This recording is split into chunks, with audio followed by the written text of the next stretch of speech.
everybody. Jim Kerr here. I am so excited about this episode. Today, we welcome Eric Stone, a newly minted author and consultant, to the Indispensable Conversation Podcast, where we're going to explore this really critical question: does company culture matter when work is fully remote? Now, before we get into the conversation, I want to share that Eric bestowed quite an honor to me recently when he asked me to endorse his book, which is right here, Jumpstart Your Workplace Culture. When you buy it, you can look right on the back and see what I said about it. Eric, terrific to see you, man. Welcome to the show. Jim, it is great to be here with another fellow Connecticut resident. So Yeah. happy to be here. Yeah, well, right. What makes that convenient is we can get together at the local Starbucks and have a coffee and talk shop. Let's jump right into it, Eric. Does company culture matter when work is fully remote? What do you think? Yeah, even more. You look at all of the statistics, especially from the Gallups of the world, and while engagement, when they break it down on the remote position, is higher, you have a higher engagement factor slightly, whether it's global or in North America. So depending on your audience, which is probably global, Jim, but regardless of how you look at it, engagement is actually at a higher level. But the interesting thing is when you look at the question that says statistics of, did you feel stress the prior day? Did you feel anger the prior day? And do you have an intent to leave over the prior times? It's higher on the remote side. So very interesting of an opportunity, and probably because the whole point of this is you need that social interaction. That's the thing you have to find remote. Somehow this social interaction, you lose a little bit of predictability, most likely. You're losing some of that predictability. And how do you separate, for work from home? And so you have all these other things, but yeah, even more important. Yeah, I'm with you. Having worked in this space with, culture transformation, culture by design for over 3 decades now, I hate to admit that. Um, I'm still helping clients sort of demystify the whole concept of culture. I mean, there's so much stuff floating around that influences it. People get confused. And, I think you know me well enough to know that I'm all about keeping things simple. So the simplest way to describe culture is really the way people behave. And if you're creating a workspace that's remote, uh, for your company, there's still a de facto culture there. It's how they behave remotely, right?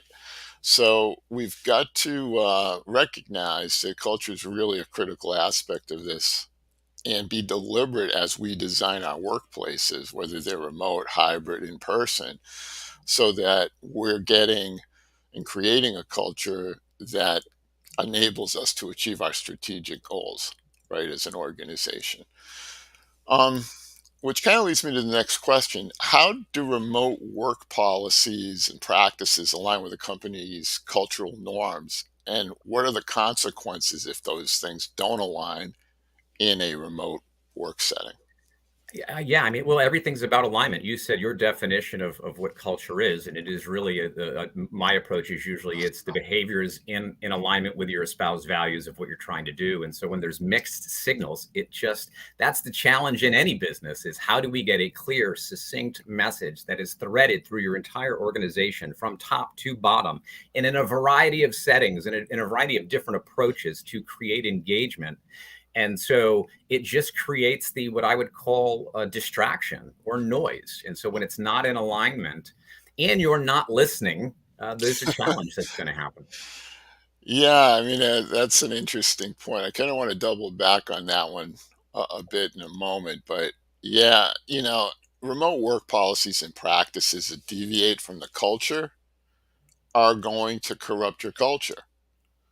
So if you had one culture, let's say pre-pandemic, and it was really exciting and people were happy to be at work and the customers were delighted and things were really firing on all cylinders, and then all of a sudden you decide, well, let's go to a remote setting. We were kind of forced to for at least a moment in time, but a lot of companies are still trying to make it work in this fashion. Um, but if they're not paying attention to the cultural change that took place as we stepped out of our, offices and into our home offices, we run some risk on things like productivity, performance, uh, you know, place in the marketplace, customer satisfaction, et cetera, et cetera. Now, that doesn't mean those things are corrupted, but it does mean that we've got to be kind of deliberate about thinking through how Yeah. to maintain that successful culture we once had i- with this new kind of work setting. The interesting thing is, and I talk about it a lot, is there's a lot of talk, as there rightfully should be, about the employee experience. Hence, how should we best suit to be as productive and inclusive as we can? But what can't sacrifice inevitably, and I think we all saw it certainly early on, is the customer's experience. And Yeah. so, you talk about when you double down on trying to create workplace culture, you double down with the employee engagement and customer experience.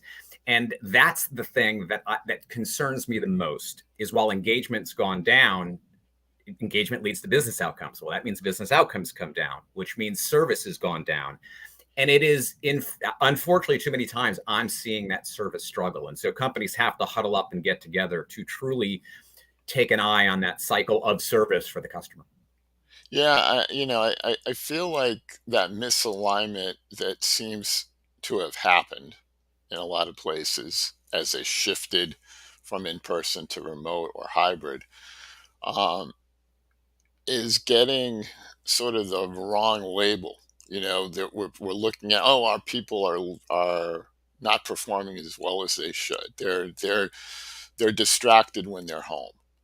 Um, and I'm looking at research, and I know you're constantly seeing what's out there too, and it suggests the opposite. It suggests people working harder from home than they did when they were in the office.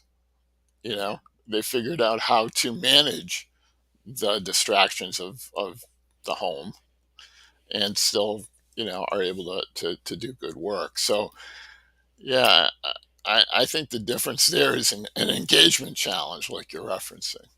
Yeah, I mean, I talk a lot about the 5 factors of engagement, and if people would eventually want, one of the takeaways from this is those factors which start with a relationship, which is, that connection to your immediate supervisor.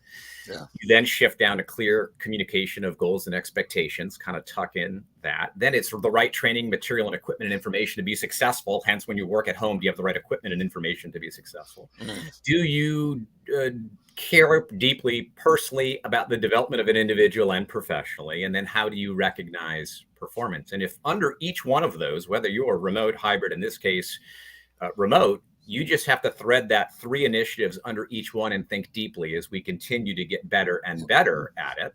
So those are some simple things that, as you build it, I would start looking at.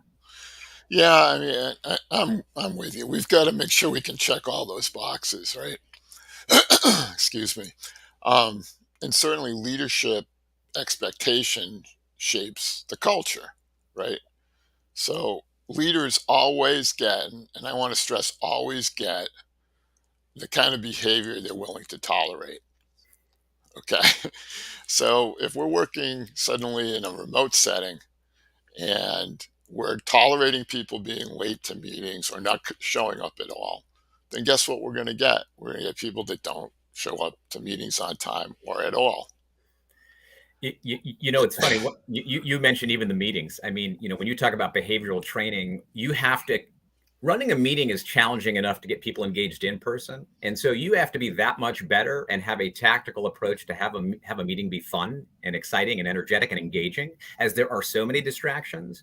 But I would double down, as you are remote, or if you're not fully remote, you need to know how to create some fun with something like that. We're in a meeting, and just to have fun, a mic drop comes down when Jim says something funny, and it just, Right, or right. impactful. You've got to be very, and you use the word intentional. And so I would be doubling down on that for sure. The meetings we were sharing beforehand, the stats of engagement with meetings and remembering what was done in a meeting, after a couple of days, I think you forget 90%, and then the stuff you remember half's wrong. And so you got to be really, really good at a meeting remotely and creating clear communication of expectations and goals. Yeah, I mean, if you're going to make remote work, that's an essential, right? And as you mentioned, is in some of those five, kind of five top things to consider in culture, you've got to enable, right? You've got to make sure you people have this stuff in their workspace, wherever that workspace is, to be able to get the job done, to be able to connect, to be able to communicate and collaborate and all of that. Um, let's talk about that a little bit. I mean, what are some strategies for organizations to use to improve the sense of belonging and connection among remote employees? I'd go and, you'd start right up at the relationship part. So when you're talking about connection, feeling part of something, it's, you just got to really reinvent what it looks like from the interview process. So how does that make me feel when I start applying to Jim Kerr's company? What is that immediate connection? Who's involved in the interview process? Do senior leaders get part of it virtually, or however that may be? As that comes on and you offer me an opportunity, do three people reach out to me and welcome me either over the phone or on a little invite that makes me feel really good? Is there a scavenger hunt that says, hey, go reach out to three others within the organization, wherever it is, and go try to learn more about them? Does the manager truly have their own, you hear CRMs, client relationship management. Right. You need an employee relationship management system where people actually fill out information of what motivates me, what are my hobbies, what are all those things, how do I like to be managed? And so those are some simple things as you go along, just from a relationship side. God forbid you have something throughout the work week or twice a month where you have just we used to call it a 30 minutes of fame. That would normally be in person, but this would just be me and you talking. And so most of our relationship has been virtual. So those are a few for the relationship side that I would, again, you have to envision your entire employee journey. Yeah, I mean, I love a lot of what you just said there, and I want to amplify a little bit of it and add some stuff. I mean, things like virtual coffee breaks, I think are huge, and they can be sort of that 30 minutes of fame concept where you just say, let's get together. We're not going to talk about work. We're going to talk about our lives and what's important to us, and maybe gossip a little bit, just like you would if you were having coffee at Starbucks, right? Which we've done several times over the course of the last few years. So when you think about that, that can still be enabled in a remote work setting. You just have to want to do it. And I feel a lot of this stuff, a lot of resistances are sort of centered on a lack of ambition. People just don't want to make that extra effort to do what's necessary to create that connection, to create that sense of community in a remote setting. And I feel really, really bad for people that are newly hired, right? Because they don't already have the network. And whether it's a kid coming out of college or a professional that's changing jobs, if they just jump right into a remote setting, they're going to quickly realize they don't feel quite the same as they did when they were in person more. You bring up, so I have 11 nieces and nephews, which majority of them are in the workplace, which would be mostly considered Gen Z. I have 3 kids who would be considered Gen Z. And then I have all of their kind of their own little culture groups, subcultures of that. So there's a lot of people. And you nailed it with the challenge you have to figure out. While you can even do a 30 minutes of fame or something, what you have to try to make up is it's not only at the water cooler talk, it's the overhearing of a conversation of other peers that you're kind of doing something else, but you can kind of get your ear on it. And so those are the ones that do make it a little bit more challenging. But I will tell you, of my sample size and Gen Z, and I know there's been a lot of criticism with the new generation coming, there always is. Yeah. I know from they actually want, in my circles, they want to be in. It's really a challenge. They can't, like you said, develop a network, and you have to be very, to your point, if you're going to do that, you better be very intentionally on both sides, and you got to challenge the employee, Sure. the employer, but the employee, you've got to go out and find a way to get your name out. Yeah, well, I loved your idea about scavenger hunt. that you mentioned earlier. I think that's got some real potential. If you challenge, particularly as part of an onboarding process in a remote work site, and say, okay, one of the things we measure is in the first month, how many people did you talk with? Yeah. you know, Something as simple as that becomes a mechanism to help that new hire establish a community or a network within the organization. And then everything builds. So if you remember, the fifth one was recognizing performance. And then so if your culture is all about teamwork and collaboration, everyone has its own.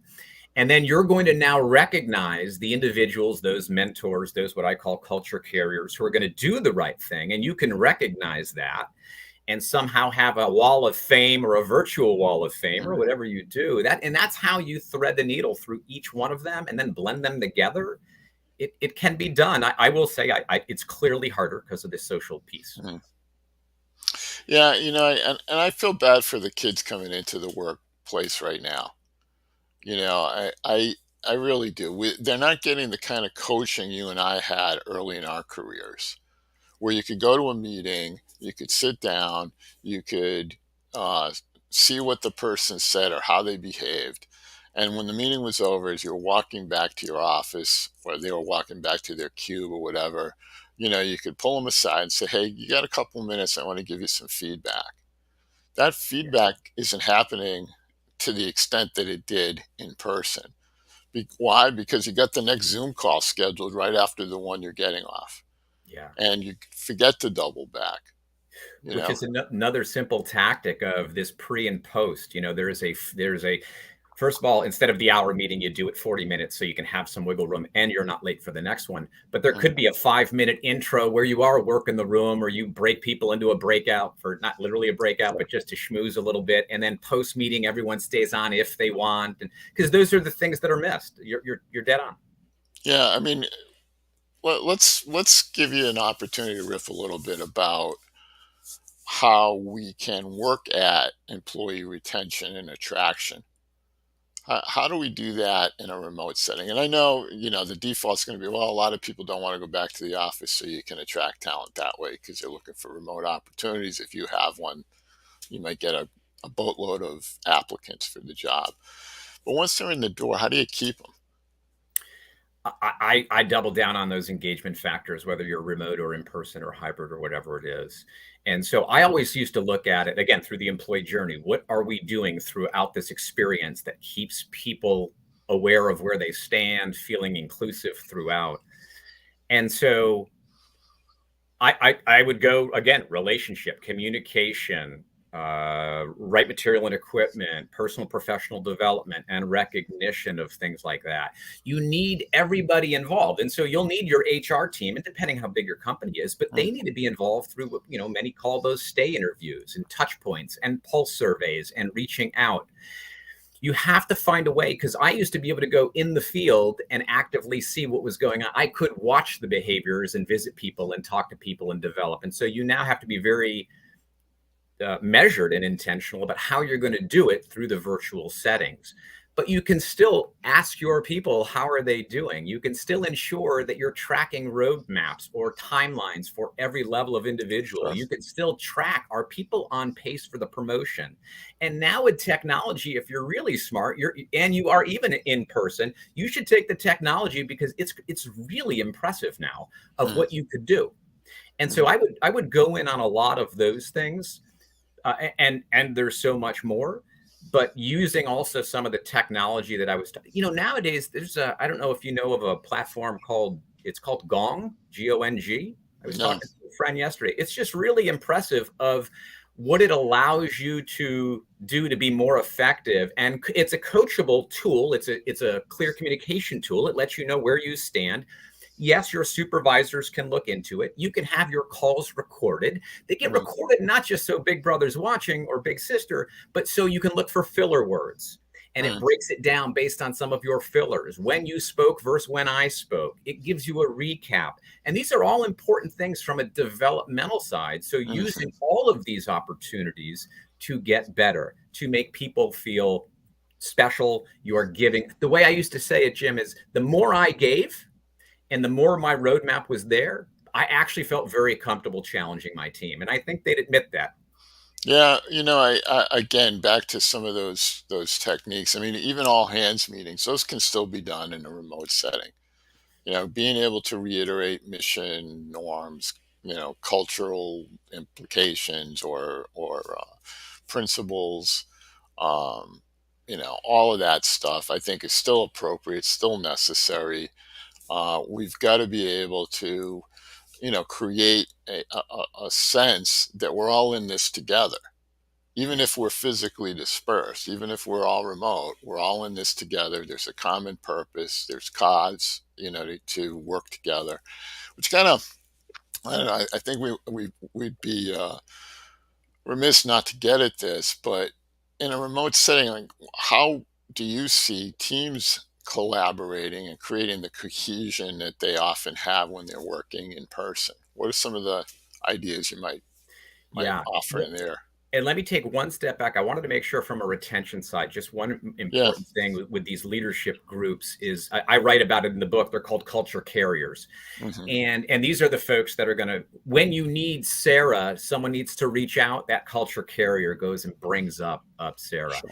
Everyone has a component of it. I always would challenge them of how effective the rollout of a mentor program is, a leadership group program is, an employee resource group program is. Really, how is it designed to be truly successful? Mm. People feel excited about it, get recognized. I became the mentor of the month. I'm the culture carrier of the quarter, whatever it is. Right, right. So, from a team Make it perspective, important is the point. yeah. Make it important. Amplify the need for this stuff and the value of it. To answer your other question on so how do we get everyone together remotely to be successful and make everyone feel good? And It I really think is. It's really the teamwork element of it. How do we get them to feel cohesive? and I think those are what you encourage. You practice kind of what you said when leadership is something that's going to double down on something and lives it and they live it and it carries down the mountain, then usually some pretty good things happen once I start to do it. Yes. Yeah. But from a teamwork, so recognizing those who are doing it and bringing people together. And I think you have to talk to your people. You have to Yeah. listen, observe, and learn from what they're telling you of, you know what, Eric, I've noticed with our team, we don't do come up with a specific typical work week of it's what I used to do on the month. What are the 5 things I need to do every month to bring everything together? And then teams need to start thinking, what are those 5 things that don't make me feel isolated, alone, whatever it may be? How do we bring that together for our team? You have to listen. I use an hourglass approach, whether you're remote, hybrid, in person. And up top is all that. If you envision an hourglass, the stand of the top is where you're pulling stakeholders, shareholders, board members, clients, customers, whoever they are. As the hourglass, you're getting feedback on whatever the issue is. And as the hourglass will come out, you're slowly starting to gather, commit, and refined right when it gets to the sand going through. That's clarity. That's where we understand it. Here are my initiatives that make it important. In this case, teamwork, maybe. And then as you get that, it has to come out. You've got to reinforce it through training, through every level that has a way to find out whether it's daily, weekly, monthly, quarterly, which meeting setting could it be? And then on the bottom, right when you get it ready, you kind of assess, maybe do a survey to see how things are doing or whatever you might do. Unfortunately, we know technology happens, pandemic happens, Mm. something bad could happen. And that's where you turn the hourglass over. And you got to kind of start and use that same Yeah. process. I love it. Yeah. Now, what's important on the sides is values, mission, vision, values is one of the foundations of the hourglass. The Hmm. other policies, procedures, those will guide your decision making and things like that. Mm. And so, if you could just simply envision, and it's called, as I talk about, is an hourglass, meaning hour, O-U-R. We are getting everyone together. It is not an eyeglass that I needed since I was 7. Right. Right. So it is ours. So. Yeah. No, I love it. I love it. I think it's a really neat way to think about how we can continue to keep people engaged and feeling like they're part of something beyond themselves. Because I think in a remote setting, if you are working by yourself, you kind of forget there's this bigger thing that you're actually part of. And I think it's on project leaders and I think even the executive sponsors of these teams to be the example, show what good looks like. Yeah. Uh, participate in the team meetings. Show up.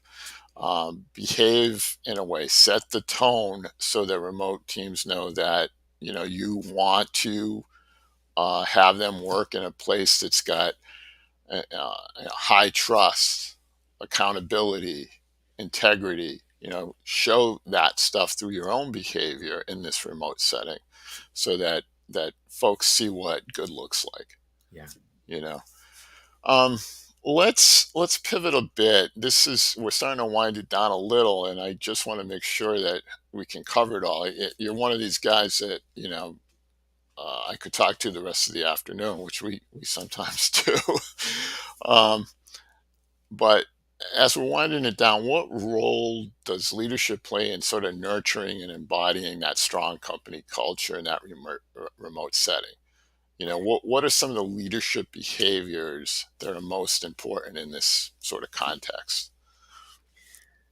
I would, well, again, it's going to start because I'm pulling information from my team. So I have to gather and I have to process, synthesize what is the best way and then live it. And so it always starts with me. And then the behaviors are, how do you spread the word and use those individuals throughout your organization who are going to carry this message and live it and truly celebrate those who do it really, really well. And again, it's just whatever your design system is. If you need something for recognition and you're trying to figure out how do we do this and you have a virtual wall of fame, maybe that's your thing. Maybe as we and you are talking, you have a fun thing that, what a 4-star general, they got the things on the side, maybe something as you get celebrated or do something, whatever your company is trying to push, you got the 4 stars somewhere on a Zoom or a Microsoft Teams but it always starts off top. You will not be successful if everyone else doesn't live it. You better have some touch points along your remote journey, and you better stay close like the hourglass. You might have to turn it over again. Yeah, I mean, clearly it starts with communication, right? I mean, we've got to be able to communicate in all different ways, just like we always have, right? So yeah, we're doing this over Zoom, right? We're using tools to help us communicate here and connect. And we're communicating out to the audience, right? And they're responding too. There's a lot of comments on LinkedIn, that we'll respond to in a bit. But it's it's all about communication. The things like a virtual check-in, where you sort of, in an unscheduled way, just drop by, if you will, virtually, I think is critical, right? Making sure that the written word is still out there, that there's stuff that's documented, that's being sent that way. Quick messaging and tools that support that, right? So it's all about kind of getting communication going. And then I think it's cultural consistency, right? That's the next leadership behavior. You've got to uphold those things that you value, demonstrate it through your behavior. Don't just say it, don't just communicate it, but actually do it, behave it. Yeah. Right. And then I think the third piece is probably, and sometimes it's the toughest piece, we've got to be, as leaders, I think, more willing to empower people and trust them. Now we've got to develop them. They've got to be prepared. So preparedness is a big thing. To one of your top 5, right, is that whole development component. We've got to make sure people are developed sufficiently so we can empower them and trust them to do the right stuff. And that's good to hit the personal development one too. And you look in a meeting like this, we could easily have brought in a speaker if it was me and you or a group of 7. In the last 10 minutes, I mean, what do we all want more of? We want more of time, money. We'll keep it PG. I mean, those are the big 2 things that we want. So bring in the financial literacy expert that allows people to learn a little bit more about budgeting potentially, especially maybe with the Gen Z folks. Bring in something about the time management. How can you win at home and at work with some certain things? And those are, again, what anyone can do. You don't have to be in a meeting or in person. You can be remote and have someone kind of join the meeting. And it makes people feel, I think, valued. Yeah. Yeah, I'm with you. Hey, look, we're kind of at the end of our time here. Do you have any last thoughts you'd like to share with the audience before we say so long? You know what? I would just say the importance of engagement, whether you're remote, in person, hybrid, is so critical to the business outcomes that the organizations will have. And I hope some of those nuggets we dropped today, whether they're the 5 factors, will really help people try to design their own engagement and workplace culture strategy. Great stuff, Eric. Good to see you again. It was wonderful having you as a guest on the show, and good luck with the book. Thank you very much. Exciting time.